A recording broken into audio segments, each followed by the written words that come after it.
बिस्मिल्लाहिर्रहमानिर्रहीम। अस्सलाम वालेकुम। आज मैं आपको बताऊंगी कि लेमन और शहद को दोनों को पानी में डाल के पीने के क्या फ़वाइद हैं। इससे आपके जोड़ों का दर्द ख़त्म होता है, इससे आपका ब्लड प्रेशर कंट्रोल होता है, इससे गुर्दे की पथरी ख़त्म होती है। दांतों और मसूड़ों के बहुत सारे मसाइल होते हैं जिससे इससे ख़त्म हो जाते हैं।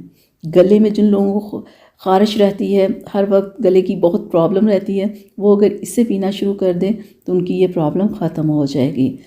अगर नीम गर्म पानी में लेमन और शहद डाल के पिया जाए रोज़ाना तो इससे आपका मोटापा कम होगा, स्किन एलर्जी ख़त्म होगी, स्किन की जितनी प्रॉब्लम्स आपको होती होंगी वो आपकी आहिस्ता आहिस्ता ख़त्म होना शुरू हो जाएगी।